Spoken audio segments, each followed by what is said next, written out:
ঠিক আছে। তো ঠিক আছে, এটা হলো আপনার কোড, সবই ঠিক আছে এবং সবই হয়েছে।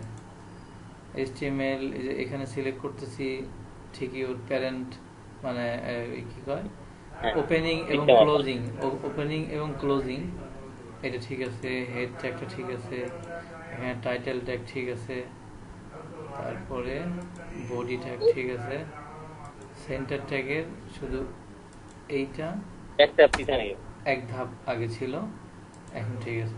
দেখেন এখানে লাইন মেনটেন করতেছে ওরা, তাই না? হ্যাঁ, আমাদেরকে এটা বোঝানোর জন্য যে এরা আসলে একই ক্যাটাগরির, এই জন্য এদের একই লাইন।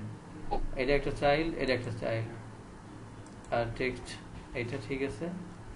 তো আমরা সেভ দিয়ে রানে চলে যাবো। পেজটা কোথায় আছে, যে রান করেন। এই ওটা অন করে ওপেন করে দিচ্ছি আমি।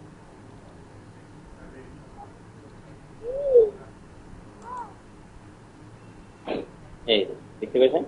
হ্যাঁ, বাংলাদেশ ইমেজের লিঙ্ক দিছিলেন কি না বোধ হয়। না, দেইনি। শুধুমাত্র ইয়া পর্যন্ত, এই যে ফন্ট সাইজটা পর্যন্ত দিয়েছি।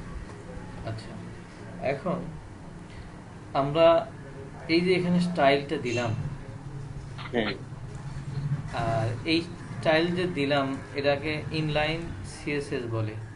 ইনলাইন মানে এইচটিএমএল এর লাইনের মধ্যেই সিএসএস লেখা।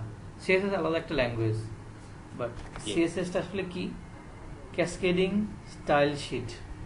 ক্যাসকেডিং স্টাইল শিটটাকে যদি আমরা সহজে বুঝতে চাই তাহলে বোঝা যাবে এটা বাংলা আসলে থরে থরে সাজানো কিছু বৈশিষ্ট্য আর কি। যেরকম মাছের গায়ে যে আষ্টেগুলো, এগুলো একদম সুন্দর করে একের পর এক ইলিশ মাছটা দেখেন লাগানো।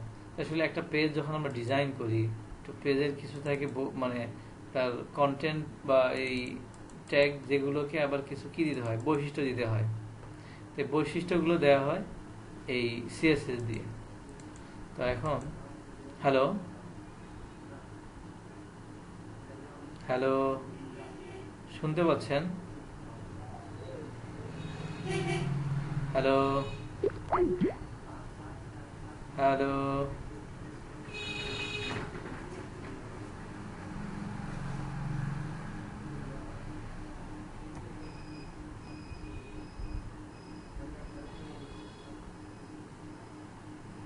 হ্যালো।